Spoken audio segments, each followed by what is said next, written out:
The Epstein files just changed the Trump timeline. Unsealed Epstein files revealed Trump backed the 2006 police probe, urging police to go after Maxwell. Newly unsealed FBI interview notes from 2019 add a specific timestamp detail to a long-running question in the Epstein saga, what Donald Trump says he knew and when.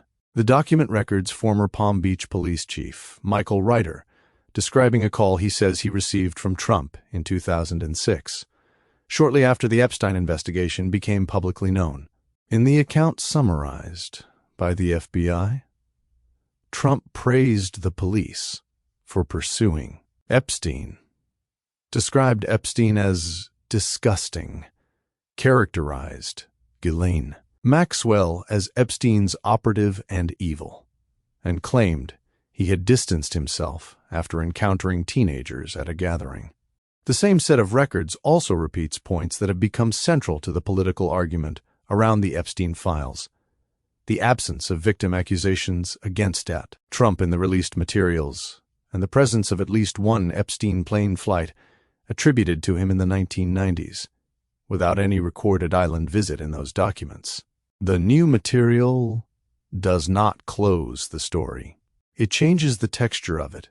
It is contemporaneous recollection, recorded years later, and it lands inside a wider transparency fight over what was redacted, why, and who gets protected when governments publish politically radioactive records. One overlooked aspect is already apparent. In scandals, such as this one, the credibility battleground involves not only association, but also the documentation of the decision to create distance, and the question of whether this distance was real, performative, or legally cautious. The story turns on whether the unsealed record settles into a consistent, verifiable timeline, or becomes another accelerant in the war over what the Epstein files are meant to prove. Key points. Newly unsealed FBI interview notes from a 2019 interview.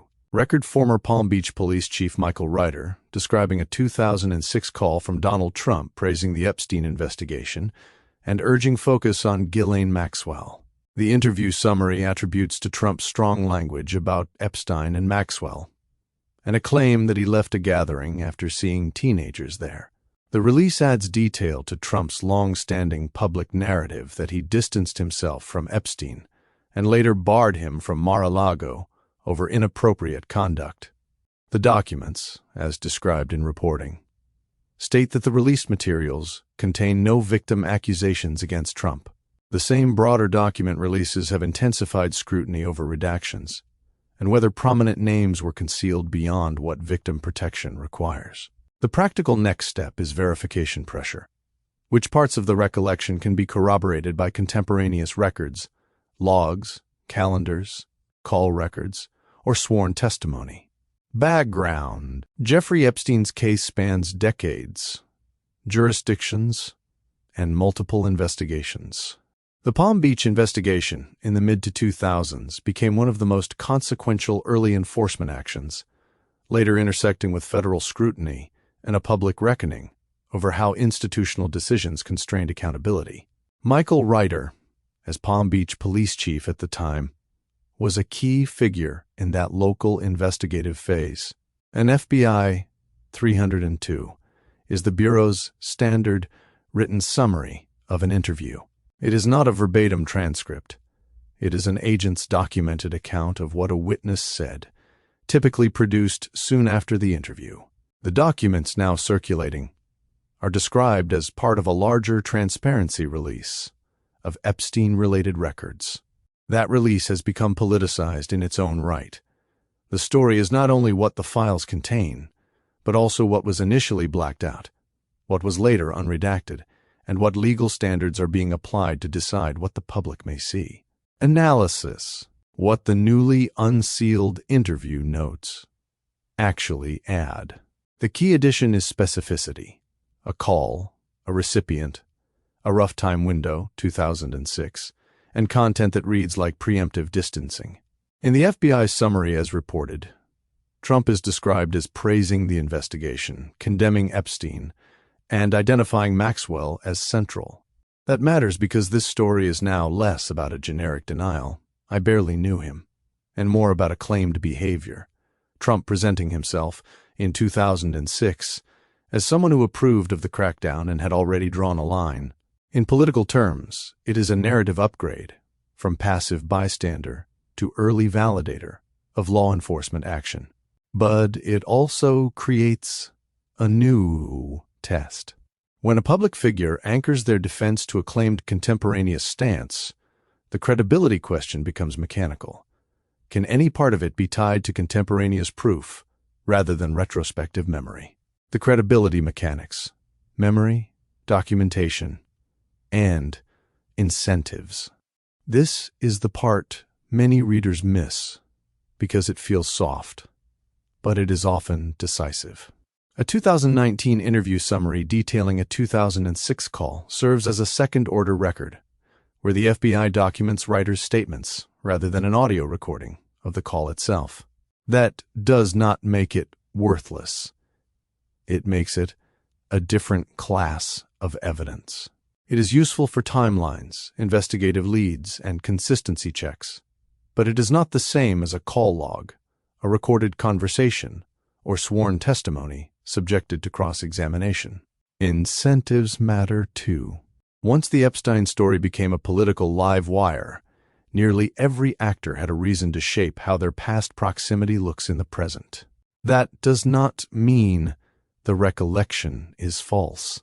It means the relevant question is not, is this event scandalous, but what can be corroborated? How this fits Trump's broader public account. The account in the Unsealed material, as described in reporting, aligns with a familiar Trump claim that he pushed Epstein away and later barred him from Mar-a-Lago. The added detail, alleged praise for the police, and harsh labeling of Maxwell, functions as an anticipatory alibi. It frames Trump as someone who recognized the problem early and endorsed enforcement. If that alignment holds, it helps Trump politically because it reduces the space for insinuation by association. If it cracks, if other records contradict the timing or the nature of the relationship, then the call becomes a new vulnerability because it was offered as proof of early distance. The wider Epstein files fight redactions as the real battlefield. The political temperature around these releases has been rising for a reason. Redactions are not perceived as neutral. When names are blacked out, the public assumes protection of power, unless the rules are crystal clear. Recent reporting around these files has centered on complaints from lawmakers that redactions may have shielded prominent people beyond what victim protection requires, followed by moves to remove at least some redactions.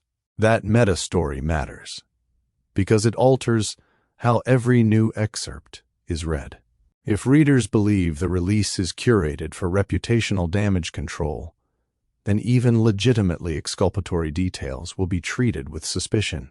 In other words, transparency disputes are now part of the evidence environment. What most coverage misses. The hinge is this: the strongest political use of the Unsealed note is not that Trump condemned Epstein. It is that he is positioned as an early corroborator of what everyone knew, which shifts the blame toward institutions that failed to act decisively. Mechanism. If a prominent figure is recorded describing Epstein's behavior as widely known in elite circles, the story stops being about one person's proximity and becomes a systems question. Who had jurisdiction? Who had credible information? And who chose not to escalate? That changes incentives for both parties. Defenders will emphasize, "I warned, I backed law enforcement," while critics will push for documentary corroboration and highlight any gaps between claimed distance and documented contact. Signposts to watch. Whether additional contemporaneous records emerge that anchor the call in time, phone logs, dated memos, calendar entries, or sworn statements from other participants. Further unredactions identify additional names tied to the investigative chain, shifting focus from relationship narratives to institutional decision-making. What happens next? In the short term, the next 24 to 72 hours, the story will be shaped by competing verification efforts. Advocates of the transparency release will amplify the parts that suggest early condemnation and lack of victim accusations, while opponents will focus on what remains redacted and what cannot be independently confirmed. Over the next weeks, the pressure point is documentary corroboration, because that is what turns a politically useful recollection into a defensible timeline. The consequence is straightforward. The more the record becomes checkable, the less room there is for insinuation-driven politics, because the argument will narrow to what is provable and what is not. This matters, because scandal narratives persist when they are structurally unfalsifiable. A paper trail makes them falsifiable. Real-world impact. A workplace compliance officer at a major firm gets a sudden request to review reputational exposure policies because leadership is nervous about high-profile association risk and legacy contacts. A newsroom editor assigns a dedicated verification team, not because of a single new claim, but because the redaction controversy makes every new excerpt a potential trap. A nonprofit supporting trafficking survivors sees a surge of messages from the public, some seeking clarity, others weaponizing the story for political point scoring, forcing triage and tighter moderation. A political donor pauses commitments, waiting to see whether further unredactions expand the story beyond insinuation into documentary facts. The paper trail test for the Epstein files. The unsealed note about a 2006 call is not a verdict. It is a pivot toward a different kind of fight. Not who was seen with whom, but what can be documented about what was known and when. If more records surface that anchor timelines, the story becomes more bounded and legally legible. If the release continues to dribble out in contested fragments, some unredacted, some opaque, it will stay combustible, because both sides can project their preferred story onto gaps. Please pay attention to the less exciting details. Dates, logs, and unredactions. That is where this chapter will be decided, and that is why it may outlive the news cycle as a lasting stress test of institutional trust.